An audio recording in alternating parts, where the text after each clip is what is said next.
Bonjour à tous, si vous nous rejoignez, nous sommes de retour dans Viano pour cette troisième et dernière partie d'émission. Il y a de l'ambiance aujourd'hui, attention, il y a de l'ambiance. On a dansé sur le générique, là on se sent complètement fou.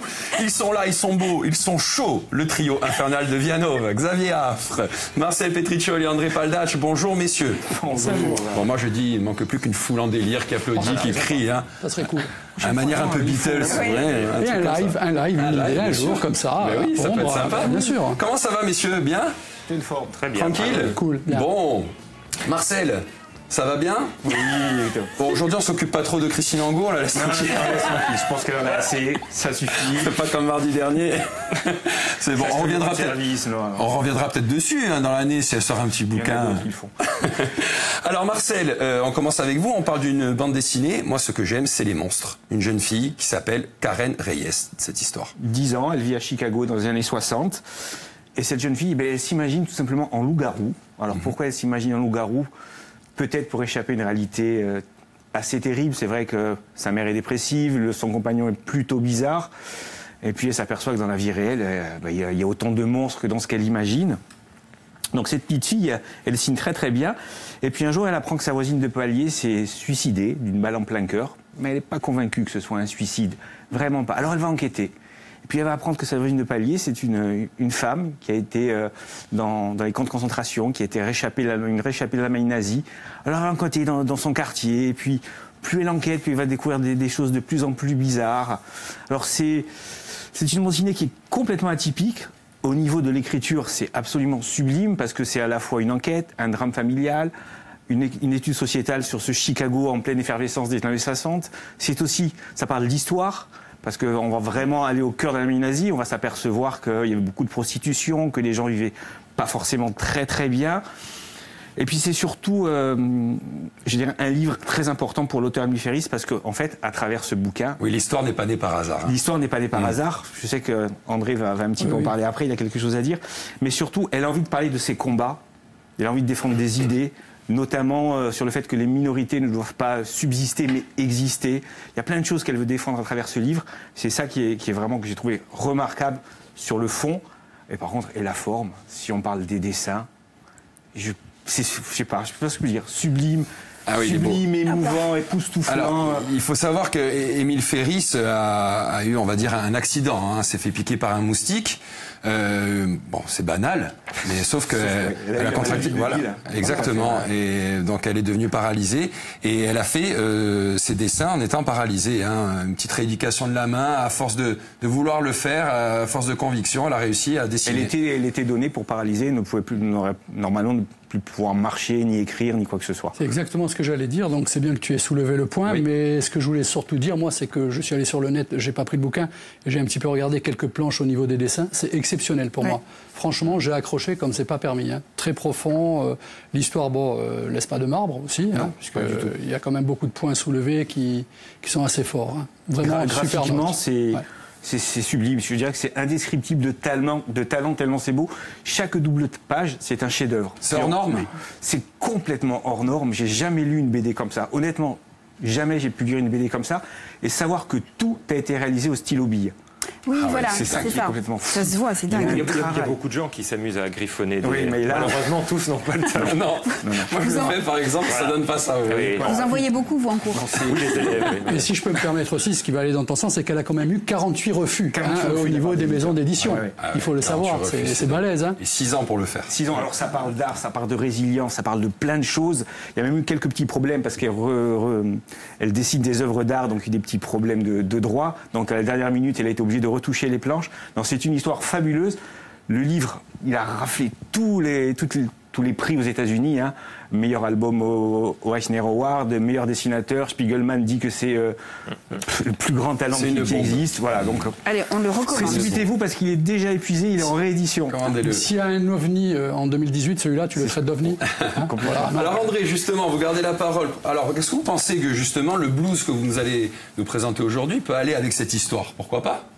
Ou pas? Oula, Ah ouais, certains loin, morceaux, quand même, oula, je l'attendais pas celle-là. Alors, on va essayer de dire que certains morceaux qui sont vraiment plombés au niveau du blues peuvent aller sur Ça certaines remontera images. un peu, oui. Mais on va dire que là, surtout avec Buddy Guy, on va faire du neuf avec du vieux. Buddy Guy, c'est quand même un type qui a inspiré les plus grands guitaristes, Jimi Hendrix, Led Zeppelin, Hendrix, j'en passe, pour les meilleurs.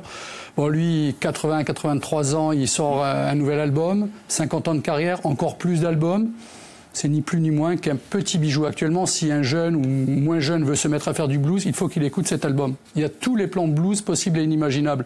Du blues gras, lent, du blues funk, du blues soul, du blues rock, du rock blues, parce que c'est pas la même chose. On Là, entend, voilà. c'est magnifique. Voilà. Si on peut balancer Écrit un la petit peu. strate, hein. Oui, justement. Non, mais là, c'est pas le même monde que la semaine dernière. Là, c'est autre chose quand même. Hein. Kravitz, non, mais j'avais bien aimé, on l'avait senti, mais là, c'est un les autre monde quand influences, même. Hein. oui, C'est un oui, autre monde.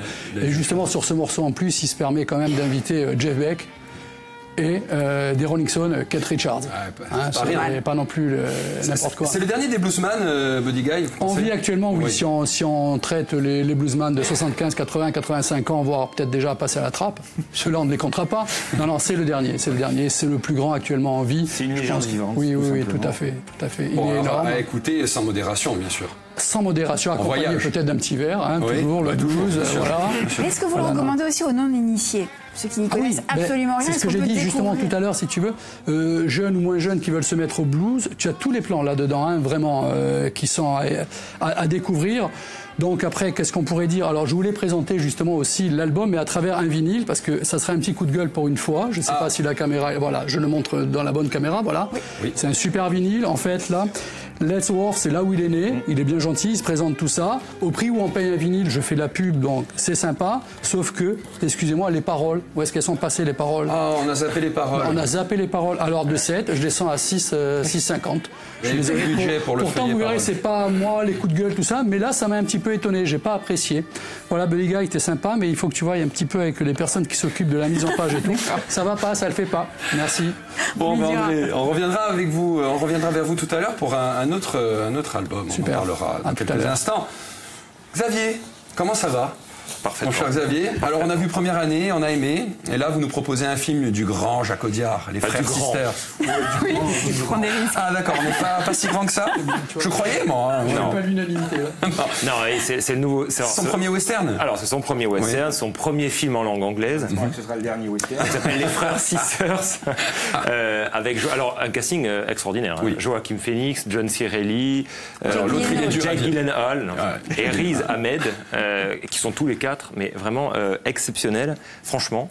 Alors, c'est le premier film western, donc Jacques Audiard voulait un petit peu, je sais pas si on dit innover, c'est pas trop le mot, mais il a pas tourné aux États-Unis parce qu'il s'est dit que les paysages étaient un peu blasés. Bon, on l'a déjà vu ça 1000 fois, donc il a tourné en Roumanie, en Espagne. Bon, ça, à la rigueur, Sergio Leone faisait pareil, donc c'est pas très grave. C'est une adaptation d'un livre On voit la bande-annonce en de même Patrick temps. DeWitt, voilà. Donc, alors Audiard dit, je suis pas un amateur du western. Je vais pas te dire que ça se sent, mais sent, c'est clair c'est qu'il faut oui. pas chercher du John Ford, il faut pas y chercher certaines références, même du Peckinpah, parce qu'il a descendu Peckinpah dans une interview, il m'a franchement agacé. Mais bon, après ça, il a le C'est droit de le balèze, faire, c'est mais balèze. voilà, en disant que le seul Peckinpah qui était bon, c'était C'était Guet-apens. Guet-apens et parce qu'il y a Steve McQueen dedans. Donc Voilà. c'est même pas parce que c'est un argument là de vrai réalisateur. Donc non. Alors si on rappelle un peu l'histoire qui est finalement assez simple, c'est deux frères. Oui. Donc les frères Sisters, à ne pas confondre avec le petit jeu de mots Sisters, qui vivent dans un monde horrible. Évidemment, c'est On le pouvait pas monde choisir du western. attendez, tous les trois, on pouvait pas choisir des titres normaux.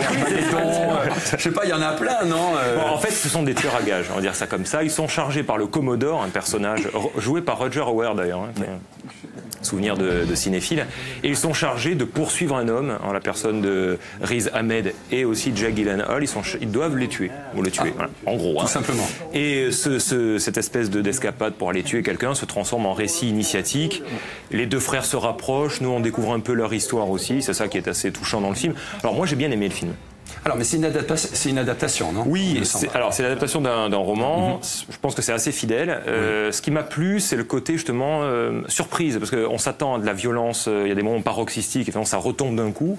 On est assez surpris par le côté doux du film. La fin, sans la dévoiler, et je trouve que la dernière scène est vraiment magnifique, même sur le plan de la façon de filmer. La mise en scène. Après, voilà, ça ne révolutionne pas le western. Bon, je sais pas si ça en a l'ambition non plus, finalement. Je trouve que Jacques Audiard a un peu le melon. De toute façon, après Dipan, qui était une horreur mais absolue, je ne comprends même pas comment il a pu avoir ne serait-ce qu'un brin de Palme d'Or. C'est dur de rebondir derrière. Moi, je trouve que franchement, ça mérite plus. Là, en tout cas, il a eu un prix à Venise. Ça mérite plus que Dipan ou certains de ses films qui sont franchement insupportables. Et voilà. Comme lui.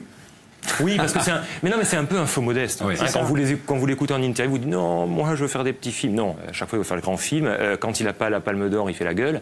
Donc bon, voilà, là-dessus ça me gonfle un peu. Mais son film, je l'aime bien. Bon, on va le voir quand même. Oui, il est à l'Ellipse en plus en ce moment, non? Il est à l'Ellipse, exactement. Voilà, donc si vous voulez aller voir les Frères Sisters, c'est en ce moment au cinéma l'Ellipse. Allez-y, et puis faites-vous votre avis, puis on verrait bien si Xavier avait raison. Moi, j'ai toujours raison. Mais oui, Marcel, un petit coup de cœur. Ouais, un petit coup de cœur. Oui, il est là, on vous vole vos affaires. Appelez-moi Nathan. J'ai voulu parler de cette BD parce qu'elle apporte un thème qui n'a jamais été abordé en BD, à mon avis. C'est tout simplement le transgenre. C'est tout simplement Lila qui ne s'est jamais sentie on va le montrer. Fille. Oui. En fait, voilà, une erreur génétique, un garçon qui naît dans une corps d'une fille. C'est tiré d'une histoire vraie. C'est très, très pédagogique. Ça va sans aucun détour, sans aucune fioriture. On apprend plein de choses. Franchement, j'ai eu un gros coup de cœur pour cette BD. Ça prouve que la bande dessinée peut aborder tous les genres et on peut expliquer beaucoup de choses par la bande dessinée. Et on comprend tout. Tout y est abordé, la sexualité, la relation avec les parents, avec le frère. Le malaise, oui, ça parle de suicide. Ça aborde plein de problèmes qu'il y a dans nos sociétés aussi actuellement. Franchement, c'est un énorme coup de cœur pour cette bande dessinée.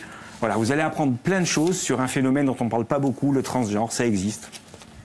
D'accord, merci, ok. Marcel. Merci pour votre conseil. On va passer à André rapidement. On a encore quelques secondes pour vous. Merci à toi pour ce deuxième coup de cœur que je peux présenter. Oui. C'est le nouvel album de Paul McCartney. Voilà, superbe. Je sais qu'il y en a qui n'aiment pas. C'est pas mal, hein, déjà. Voilà. Déjà, l'album. Qui c'est inconnu? La photo est belle. C'est un des 4 qui avait traversé une rue qui ont trouvé du boulot. Ils ont trouvé un gros contrat. Les Fab Four. Donc, c'est un petit bijou là encore. On pense que Paul McCartney fait du Paul McCartney, oui, mais il le fait tellement bien qu'il n'y a pas un autre qui peut le faire. Oui. Donc voilà, et 2 morceaux que je conseille. Alors, assez long, c'est le Dispute Repeat Warnings, et un où il prend un petit peu de plaisir à faire, à contrario du Paul McCartney, c'est du Back in Brazil. Là, il est assez... Il y a un peu de brésilien dedans. Non, électro... dommage. Non, mais électro-bossa, limite. Voilà, oui, non, mais on peut rester sur le Brésil. Mais franchement, c'est un super plan au niveau musique. Moi, je le conseille. Le Paul McCartney nouvel album. Vous pouvez foncer. Merci beaucoup, André Alianti, sur le programme de ce soir. Allez, pourquoi pas. Soyons fous. On vous conseille un documentaire ce soir. Hayati, documentaire de Liliana Torres et Sophie Escudé, ce soir à 20h45. Alors, les images de ce père de famille avaient fait le tour du monde alors qu'il portait son jeune fils dans les bras et une journaliste hongroise lui faisait un croche-patte.